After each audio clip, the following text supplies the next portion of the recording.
On the way back from Lewis's funeral, my mom told me to start packing.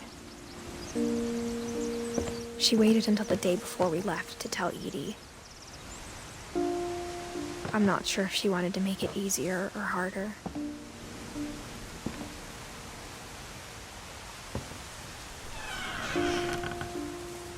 I wish we'd stayed.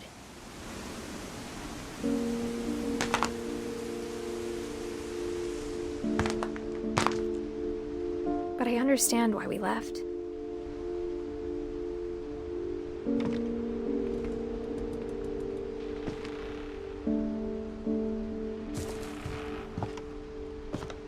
My mom ended up leaving everything behind.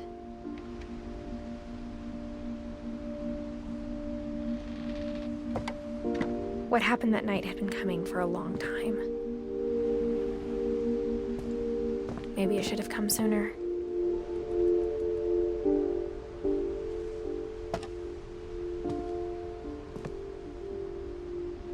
But it had to end one way or another. All that's left now is to tell you about that last night.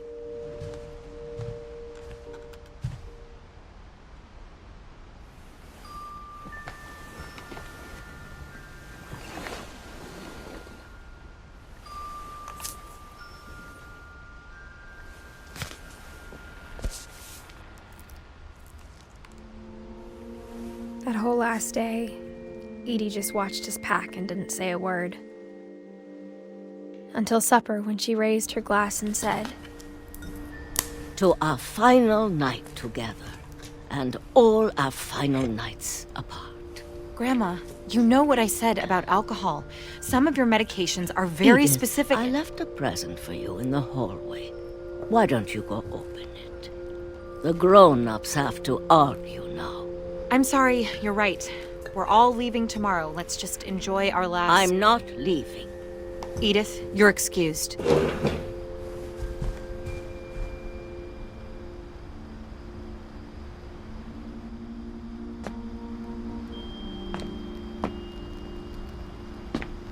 The power had been shut off that morning, but Edie always had plenty of candles. When my mom sealed the library, I don't think she knew about the other entrance. Or that Edie had a key to it.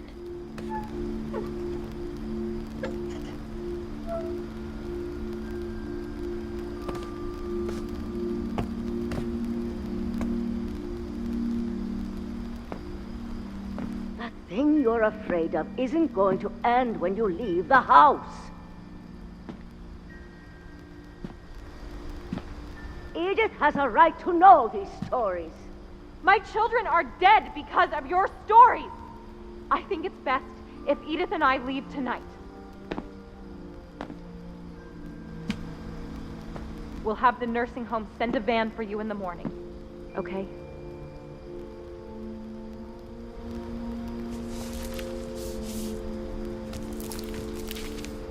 Dear Edith, there's so many stories I wish I could tell you, but there's only time for one.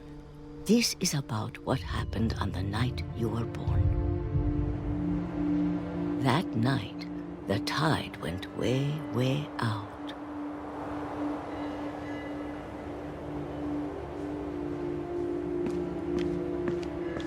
It was the first and last time I ever saw the old house aground. There'd been an earthquake out in the middle of the ocean.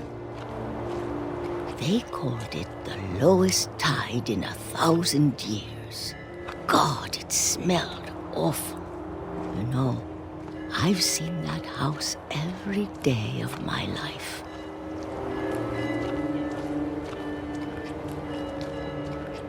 But I never thought I'd go back to it. When the fog rolled in, I lost my way.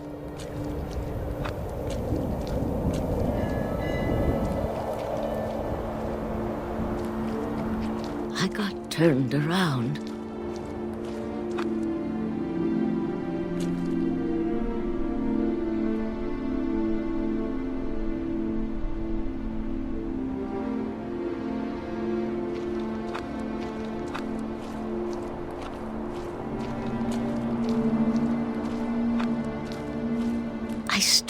started seeing things.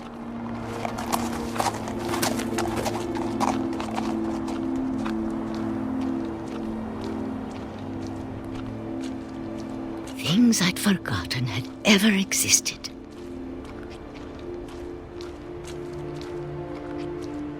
But when I saw them, they felt like old friends.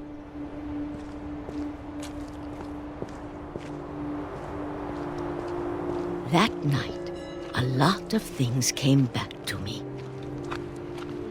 Or maybe I came back to them.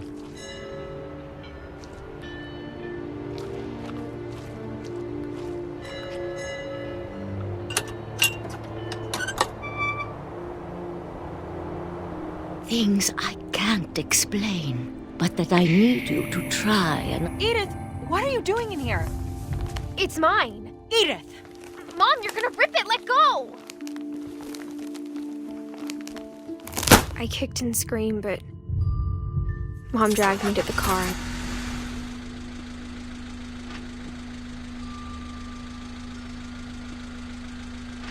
I never saw Great-Grandma Edie again.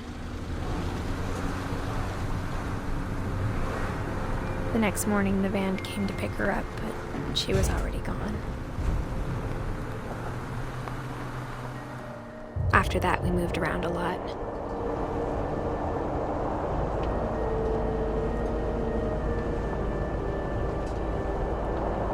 We both tried to make the best of it.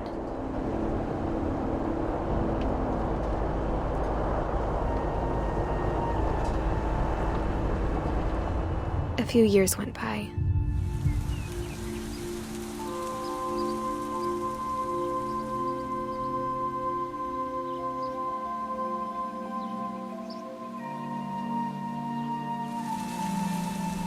My mom didn't like to talk about it,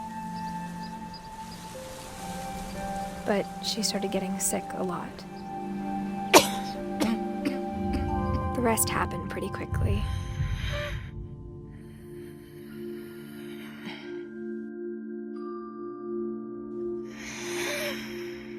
She got better for a while,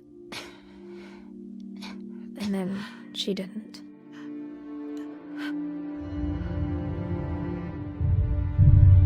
And then I was alone.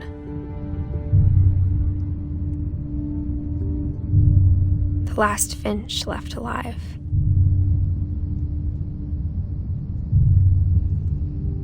Until I found out about you.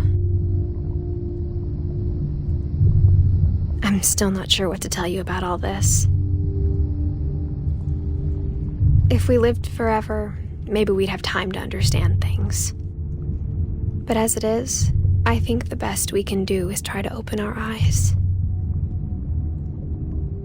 and appreciate how strange and brief all of this is.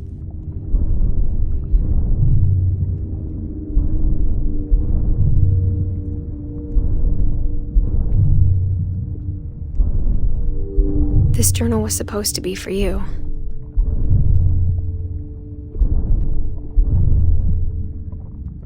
But now I hope you'll never see it. I just want to meet you and tell you all these stories myself. But I guess if you're reading this now, things didn't work out that way.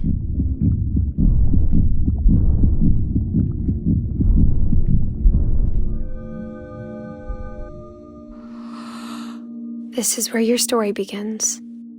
I'm sorry I won't be there to see it. It's a lot to ask, but I don't want you to be sad that I'm gone. I want you to be amazed that any of us ever had a chance to be here at all. Good luck.